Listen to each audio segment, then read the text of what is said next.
नमस्ते, सदा वत्सले मातृभूमि। जय हिंद दोस्तों, मैं किशन चंद आप सबका स्वागत करता हूं। चलिए शुरू करते हैं आज के डिफेंस समाचारों को। बढ़ते पहले डिफेंस अपडेट की तरफ। दोस्तों, कुछ खबरें सामने आ रही है कि भारतीय वायुसेना अपने हेलीकॉप्टर्स पर इजरायली मिसाइलों को लगाने पर विचार कर रही है।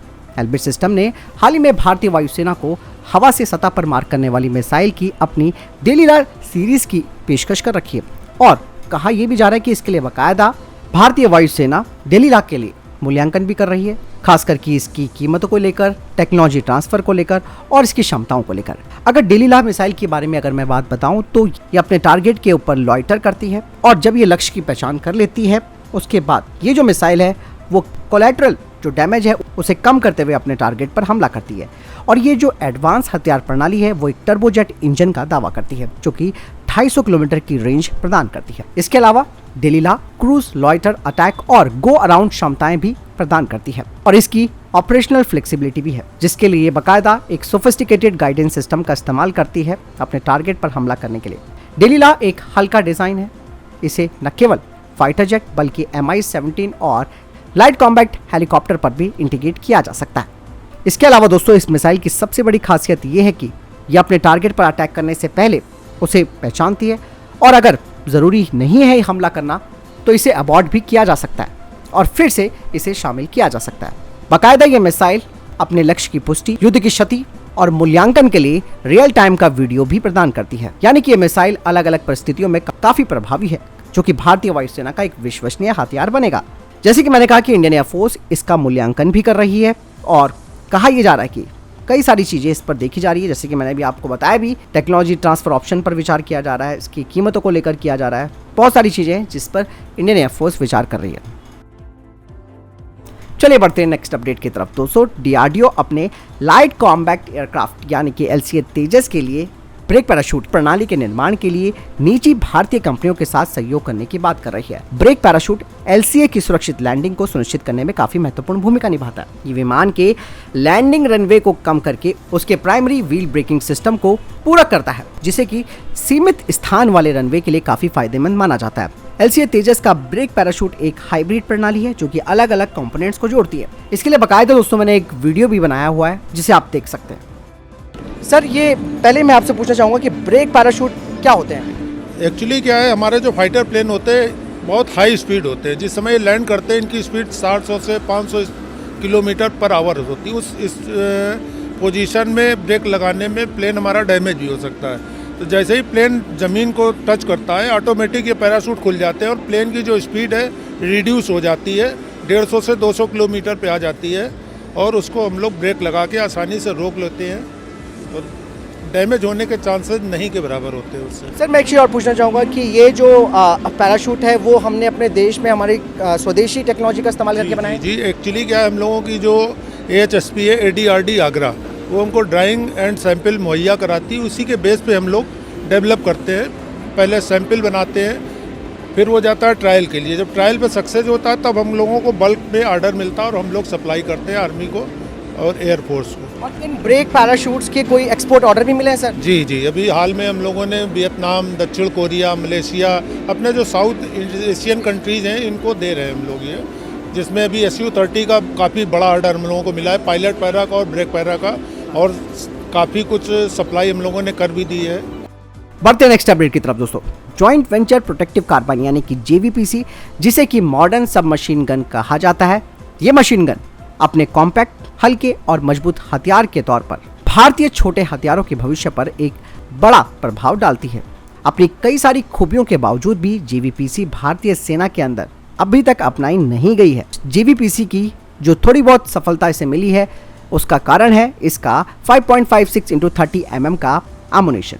JVPC के लिए विशेष रूप से विकसित किया गया ये कैलिबर भारतीय सेना और उसके सहयोगियों द्वारा अपनाए जाने वाले जो स्टैंडर्ड 5.56 × 45 mm नाटो राउंड से अलग है। एमुनेशन में इस अंतर की वजह से लॉजिस्टिकली चैलेंज यहाँ पर बना हुआ है। JVPC के लिए विशेष रूप से एक अलग एमुनेशन स्टॉक की आपूर्ति और रखरखाव से सैन्य अभियानों में जटिलता बढ़ जाती है। आपको मैं बता दूं कि JVPC को CISF, CRPF और विभिन्न राज्य पुलिस यूनिटों जैसी अर्धसैनिक बलों का काफी समर्थन मिला है। एमुनेशन की अनुकूलता के संबंध में सिर्फ भारतीय सेना ने इस पर आपत्ति जताई हुई है। बात साफ हो जाती है कि इसके एमुनेशन को लेकर ही यहाँ पर सारा मामला ठंडा पड़ रहा है, खास करके भारतीय सेना के लिए। बढ़ते हैं नेक्स्ट अपडेट की तरफ, जो कि भारत के AMCA प्रोजेक्ट को लेकर आ रही है। एरोनॉटिकल डेवलपमेंट एजेंसी ने कहा है कि अगले 4 सालों के अंदर पहले AMCA का रोल आउट हो जाएगा, लेकिन शुरुआती प्रोटोटाइप को अभी उस स्तर तक पहुंचने में करीबन 18 से 20 महीने और लगेंगे। ये जो देरी है उसके पीछे कई सारी वजह हैं, खास करके AMCA में कटिंग एज टेक्नोलॉजी को शामिल किया जा रहा है, जिसके लिए उड़ान भरने से पहले कठोर परीक्षण और सैन्य सर्टिफिकेशन की आवश्यकता होती है। AMCA फाइटर जेट में एडवांस एवियोनिक्स, रडार सिस्टम और यहाँ तक कि हाइड्रोलिक और फ्लाई बाय वायर कंट्रोल का दावा किया जा रहा है। इसके अलावा दोस्तों, AMCA अपनी पहली उड़ान से पहले महत्वपूर्ण आंतरिक प्रणालियों की एक श्रृंखला को जमीनी परीक्षण और सर्टिफिकेशन से गुजरना होगा, जो कि इस फाइटर जेट की सुरक्षा और विश्वसनीयता को सुनिश्चित भी करता है। और प्रोटोटाइप डेवलपमेंट और उड़ान परीक्षणों के सफल होने के बाद फिर आगे का काम शुरू होगा। हालांकि अभी तक ये बात साफ नहीं है कि AMCA कब तक भारतीय वायुसेना में शामिल हो पाएगा। चलिए बढ़ते हैं नेक्स्ट अपडेट की तरफ। दोस्तों, भारत का जो 25 टन वाला जोरावर लाइट टैंक है वो अभी अपने ट्रायल्स पर चल रहा है। ऐसे में चाइना ने अपना एक और लाइट टैंक तैयार कर लिया है। हालांकि ये टैंक 40 टन का है, जिसमें कि एक हल कैप्सूल और अनमैन्ड टरट है, जिसमें कि 105 mm की गन और ऑटोमेटिक लोडिंग मैकेनिज्म लगाया गया है। इसके अलावा इसका हाइड्रोन्यूमेटिक सस्पेंशन और इसकी हाइब्रिड ड्राइव क्षमता है। इसके अलावा इस टैंक में मॉडुलर आर्मर, आईएसआर रडार के साथ एक नया हार्ड किल एक्टिव प्रोटेक्शन सिस्टम, एक ड्रोन जैमर और यूएवी खतरों का मुकाबला करने के लिए टरट रूफ पर एक रिमोट कंट्रोल वेपन स्टेशन लगाया गया है। कहा जा रहा है कि चाइना इस नेक्स्ट जनरेशन के टैंक का बड़े पैमाने पर उत्पादन करेगा। ऐसे में आप देखिए दोस्तों, भारत का प्रोजेक्ट अभी सिर्फ टेस्टिंग फेज में, चाइना ने एक और नया टैंक बना दिया है, जो कि काफी अत्याधुनिक है और काफी घातक माना जा सकता है। बढ़ते नेक्स्ट अपडेट की तरफ। Adani defence system and technology ने भारत में Igla S very short range air defence system की असेंबली शुरू की है।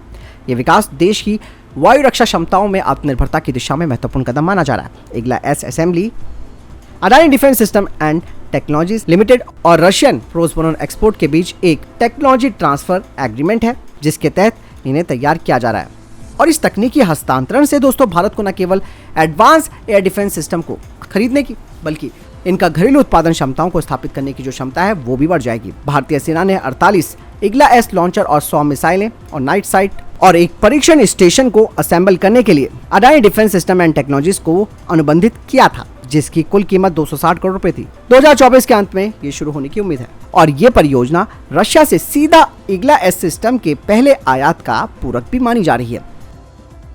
बढ़ते नेक्स्ट अपडेट की तरफ। दोस्तों, अमेरिका के द्वारा यूक्रेन को सप्लाई किए गए M1A1 अब्राम टैंकों को उनके टरट के ऊपर अब कोब केजेस लगाई जा रही हैं, जिससे पता चलता है कि ड्रोन का खतरा इन टैंकों के लिए कितना बड़ा है। लगभग 1 महीने के बाद ये प्रोग्राम शुरू किया गया है, जब अमेरिकी अधिकारियों ने कहा था कि यूक्रेनी बलों ने M1A1 को अपने फ्रंट लाइन से हटा लिया है, जिसका सबसे बड़ा कारण था कि कैमिकेजी ड्रोन और यूएवी के खतरों से इन्हें बचाना। ऐसे में आप मान सकते हैं कि अमेरिका का M1A1 अब्राम टैंक दुनिया का सबसे घातक टैंक है, लेकिन ये भी सस्ते कैमिकेजी ड्रोन और यूएवी के खतरों से सुरक्षित नहीं है।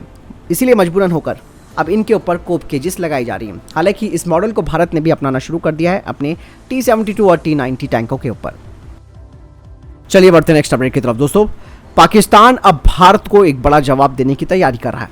पाकिस्तान की नौसेना भी लगातार बढ़ती जा रही है। ऐसे में पाकिस्तान के कराची शिप बिल्डिंग वर्क्स ने एक बड़ी डील की है और इस डील के जरिए पाकिस्तान की नेवी के लिए तेजी से वॉरशिप्स, पनडुब्बियां और जो दूसरे समुद्री पोत हैं उनका निर्माण किया जाएगा।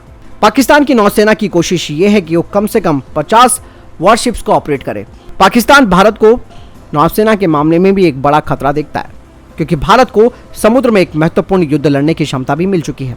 इसलिए पाकिस्तान को बड़ी टेंशन सता रही है। पाकिस्तान की डिफेंस इंडस्ट्री दोस्तों आज भी शिप बिल्डिंग और नौसैनिक सिस्टम्स और सब सिस्टम के लिए दूसरे देशों पर निर्भर है। यही कारण है कि पाकिस्तान अब भारत की तरह अपनी नेवी के लिए स्वदेशीकरण पर जोर दे रहा है। लेकिन पाकिस्तान के लिए ये राह इतनी आसान नहीं होने वाली है, क्योंकि पाकिस्तान की जो अधिकांश फर्में हैं उन्हें अमेरिका के द्वारा ब्लैकलिस्ट किया गया है। इसीलिए इन कंपनियों के साथ कोई भी विदेशी कंपनी सहयोग नहीं कर सकती है, क्योंकि अमेरिका उन पर प्रतिबंध लगा सकता है। हालांकि कोची शिपयार्ड इंजीनियरिंग वर्क्स खुद से ही अपनी युद्धपोत बनाने की क्षमता पर आगे बढ़ रहा है। खास बात है कि ये भारत के बिल्कुल करीब वो तैयार करेगा। यही नहीं, पाकिस्तान अपने कराची शिपयार्ड को भी अपग्रेड कर रहा है। यही नहीं दोस्तों, कराची शिपयार्ड की क्षमता अगर कराची शिपयार्ड की क्षमता बढ़ती है तो ये 8000 टन तक के जो शिप्स हैं उनको सपोर्ट कर सकता है, जो बताता है कि पाकिस्तान भविष्य में डिस्ट्रॉयर्स, फ्रिगेट्स और जो सपोर्टिंग वेसल्स हैं उनका भारी मात्रा में निर्माण कर सकता है। इसके अलावा Karachi shipyard and engineering works ने पाकिस्तानी नौसेना के लिए 4 बाबर क्लास के कॉर्वेट का निर्माण भी किया है। कहा ही जा रहा है कि इसके अलावा कुछ सैटेलाइट तस्वीरें सामने आई हैं जिसमें इसके अलावा कुछ सैटेलाइट तस्वीरों से पता चला है कि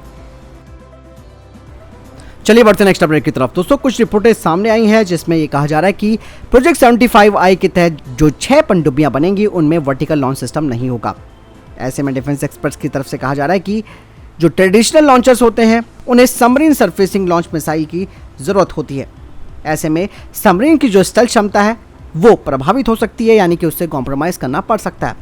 और ऐसे में जो वर्टिकल लॉन्च सिस्टम है उसके ज़रिए समर्ज पनडुब्बी कई तरीके के लॉन्च कर सकती है एक के बाद एक। दरअसल दोस्तों भारत की जो एग्जिस्टिंग ब्रह्मोस और निर्भय मिसाइल हैं उन्हें प्रोजेक्ट 75I में इंटीग्रेट करने को लेकर बातचीत चल रही है, जो कि वर्टिकल लॉन्च सिस्टम के साथ होंगी। साथ ही इन पनडुब्बियों का फ्यूचर एडवांसमेंट भी किया जाएगा जिसमें कि हाइपरसोनिक मिसाइल टेक्नोलॉजी भी शामिल की जाएगी। बढ़ते नेक्स्ट अपडेट की तरफ। दोस्तों DRDO अब नेक्स्ट जनरेशन के एयर डिफेंस सिस्टम पर काम शुरू कर चुका है जिसका नाम laser beam riding man portable anti defence system है। और अब खबर ये आ रही है कि मैन पोर्टेबल सिस्टम के प्रोटोटाइप की टेस्टिंग 2024 के अंत तक पूरी हो जाएगी। इस प्रोजेक्ट के तहत 200 लॉन्चर्स और करीबन 1200 लेजर बीम राइडिंग मिसाइल्स भारतीय सेना को मिलेंगी 4800 करोड़ रुपए में। बढ़ते नेक्स्ट अपडेट की तरफ। दोस्तों यूरोफाइटर टाइफून काफ़ी ज़बरदस्त फाइटर जेट माना जाता है। इस फाइटर जेट का यूरोप में काफ़ी डंका बजता है और ये यूरोप के बाहर भी कई देशों की पसंद बना है। लेकिन राफेल फाइटर जेट ने इस यूरोफाइटर जेट को काफ़ी बड़ी टक्कर दे दी है। खास बात यह कि राफेल की तेज़ी से यूरोफाइटर टाइफून की बिक्री पर असर पड़ रहा है। जल्दी Rafale fighter jet Eurofighter Typhoon के बनाए गए रिकॉर्ड को भी तोड़ देगा। हालांकि वर्तमान के आंकड़ों की बात की जाए तो यूरोफाइटर टाइफून काफ़ी आगे है। करीबन 9 देश इस फाइटर जेट को खरीद चुके हैं। इनकी संख्या 680 के करीबन है। 603 को डिलीवर भी किया जा चुका है और बाकी का निर्माण चल रहा है। वहीं दोस्तों 6 देशों ने 495 राफेल फाइटर जेट्स के ऑर्डर्स दिए हैं। अकेले फ्रांस के 234 फाइटर जेट्स हैं। राफेल के खरीदारों में आप सब जानते हैं भारत भी शामिल है। ऐसे में दोस्तों यूरोफाइटर टाइफून को एक बड़ी टक्कर यहाँ पर मिल रही है क्योंकि फाइटर जेट के इतिहास में हमेशा कंपटीशन बढ़ता रहता है। जहाँ यूरोफाइटर टाइफून को यूरोप के बाहर कतर, ओमान, सऊदी अरब और कुवैत ने खरीदा है, जबकि राफेल को भारत, संयुक्त अरब अमीरात, इंडोनेशिया, कतर, मिस्र, ग्रीस और क्रोएशिया ने खरीदा है और बाकी के देश इसे खरीदने पर विचार कर रहे हैं। यानी कि राफेल की ऑर्डर बुक में काफ़ी वृद्धि दर्ज की गई है, जिसकी वजह से डसॉल्ट को बैकलॉग का भी सामना करना पड़ रहा है। तो फिलहाल ये अभी तक के टॉप डिफेंस अपडेट। वीडियो के सामने कोई प्रश्न जवाब, आपको कोई सवाल है कमेंट सेक्शन में लिखकर जरूर पूछ सकते हैं। वीडियो को लाइक और शेयर जरूर कीजिएगा, चैनल जरूर सब्सक्राइब कीजिएगा। जय हिंद, वंदे मातरम।